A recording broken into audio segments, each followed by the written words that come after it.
we have a very simple basic illustrations of pseudo force in this example. The example says that a ball of mass m, as you can see ये जो है वो हमारा क्या है, m मास का ball है. क्या है ये? This is a ball of mass m. ठीक है, और ये hangs by a cord from the ceiling of a compartment. ये कंपार्टमेंट के सीलिंग के साथ लटका हुआ है. Compartment train that accelerates to the rights. और ये राइट वार्ड जो है ये ट्रेन, ये क्या होता है, ए एक्सेलरेशंस के साथ एक्सेलरेट करता है. तो इसमें कहा जा रहा है कि आप इस जो आपका सिचुएशंस होगा उसको दो ऑब्जर्वर के पॉइंट ऑफ व्यू से आप एनालाइज करिए. एक तो ऑब्जर्वर ए है, दूसरा ऑब्जर्वर बी है. तो सबसे पहले ऐसे सवालों में ये चीज़ देख लेना है कि ऑब्जर्वर ए क्या है. ऑब्जर्वर ए जो है वो हमारा क्या है, तो रेस्ट में है. रेस्ट में है मतलब इनर्शियल फ्रेम है, इनर्शियल फ्रेम हो गया. और ऑब्जर्वर बी क्या है, कंपार्टमेंट में है, और कंपार्टमेंट क्या है, एक्सेलरेटेड है. तो ये जो ऑब्जर्वर बी है ये मेरा क्या हो गया, ये हो गया नॉन इनर्शियल फ्रेम में, नॉन इनर्शियल फ्रेम हो गया. तो अगर दोनों के पॉइंट ऑफ व्यू से देखा जाए तो from the point of view of A, from the reference of A, with reference to inertial observer A. ठीक है, इसके हिसाब से देखते हैं चीज़ों को. सबसे पहली जो चीज़ समझने की है कि ये जो कंपार्टमेंट है वो क्या है, ट्रांसलेटरी मोशन में ए एक्सेलरेशंस के साथ है. तो at a particular instant of time, delta t time के बाद क्या होगा कि कंपार्टमेंट का जो ये पॉइंट है वो एकदम तुरंत यहाँ से ये यहाँ ट्रैवल कर लेगा. मतलब अगर आप दूसरा पिक्चर इसको बनाएं तो ये ऐसा होगा कि ये रहा आपका कंपार्टमेंट. ठीक है, मैं कहना क्या चाह रहा हूँ कि ये जो पॉइंट है, ये पॉइंट अब यहाँ चला गया है. अगर आप इसको देखें, ये पॉइंट अब यहाँ चला गया. और बॉल जो है due to the inertia of masses, इसके साथ एक मास है, एक पर्टिकुलर मास है, तो इनर्शिया की वजह से वो जहाँ है वहीं रहना चाहेगा. तो इसलिए डेल्टी टाइम में जो है सो ये कोड जो है वो ऐसे इंक्लाइंड हो गया वर्टिकल के साथ थीटा एंगल बनाता हुआ. ये क्यों इंक्लाइंड हुआ, क्योंकि एम मास के इनर्शिया की वजह से वो जहाँ है वहीं रहना चाहेगा.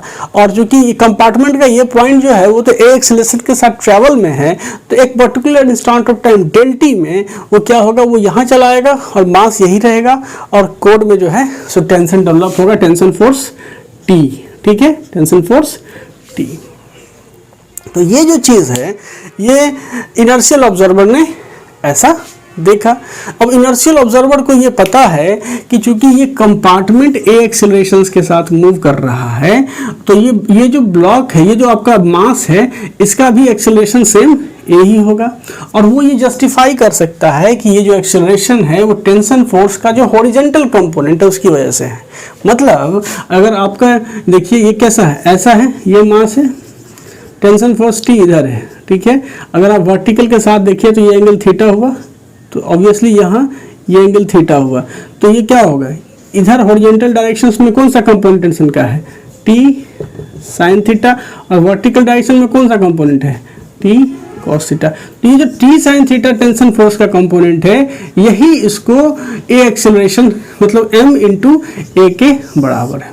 ठीक है, ये किसको लगेगा, इस ऑब्जर्वर को जो बाहर बैठा हुआ है.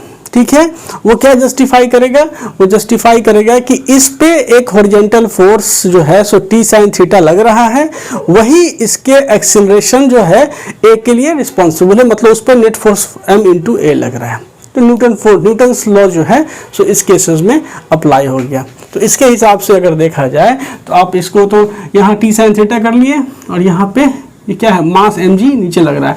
तो फ्रॉम इनर्शियल ऑब्जर्वर में क्या लिखे, T cos theta is equal to mg और T sine theta is equal to ma.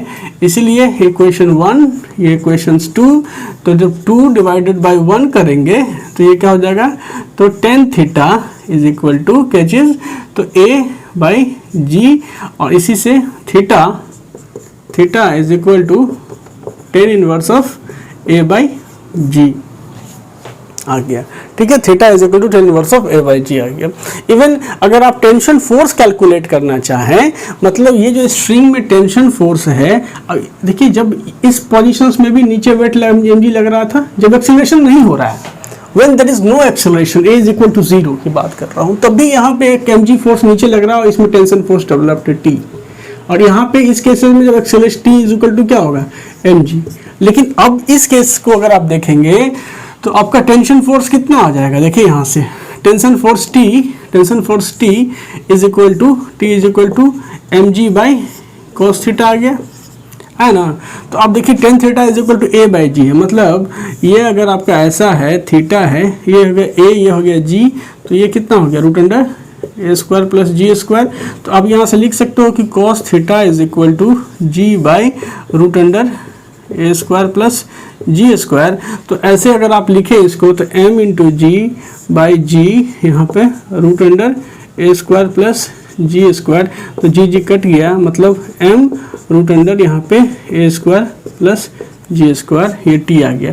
तो कहीं ना कहीं टेंशन फोर्स जो है, जब ये कार जो ट्रेन है, कंपार्टमेंट जब एक्सेलरेट होता है, तो इसमें जो टेंशन फोर्स का वैल्यू है वो जो इनिशियली जब कोई एक्सेलरेशन नहीं है तो उससे ज़्यादा होता है। इसलिए स्ट्रिंग या कोड के टूट जाने की गुंजाइश है।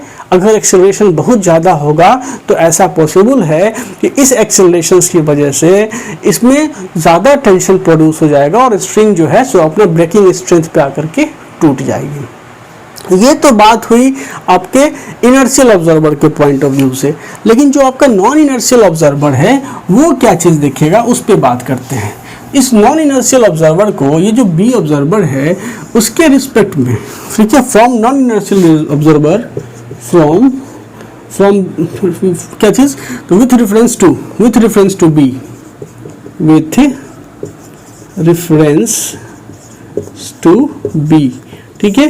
बी के रेफरेंस से अगर देखा जाए तो सिचुएशन प्रैक्टिकली तो यही होगा, लेकिन यहाँ जो ऑब्जर्वर बैठा हुआ है वो तो अब बोलेगा कि न्यूटन्स लॉ लगेगा ही नहीं। क्यों? क्योंकि इसमें ये सिचुएशंस में क्या है कि यहाँ पे हॉरिजॉन्टल फोर्स तो लग रहा है टी कॉस थीटा, लेकिन इस ऑब्जर्वर के रिस्पेक्ट में, ये जो बी ऑब्जर्वर के रिस्पेक्ट में, ये मास तो कोई मोशन में है नहीं, इसका तो कोई एक्सेलरेशन है नहीं। इस कंपार्टमेंट के एक्सेलरेशंस का इस ऑब्जर्वर बी को तो कोई पता नहीं है। तो अगर ये इसमें बैठा रहे और इस घटना को, जो ये एक्टिविटी यहाँ हुई है, उसको देखे, तो वो कहेगा कि न्यूटन्स लॉ तो यहाँ वैलिड ही नहीं है, क्योंकि यहाँ एक horizontal force T cos theta काम कर रहा है, लेकिन एक्सेलरेशन तो कुछ भी नहीं है इसके रिस्पेक्ट में। तो इसी चीज़ को यहाँ पे हम न्यूटन्स लॉज को वैलिड करने के लिए हम क्या करते हैं, एक स्यूडो फोर्स अप्लाई करते हैं। मतलब with reference to the B, अगर आप इसका फ्री बॉडी डायग्राम बनाएंगे तो क्या होगा, ये रहा इसका ऐसा पोजीशन है, ठीक है। तो इसमें टेंशन फोर्स टी ऊपर काम कर रहा है, ये वर्टिकल है, ये थीटा हो गया, तो ऑब्वियस है यहाँ पे ये एंगल थीटा हो गया, ठीक है।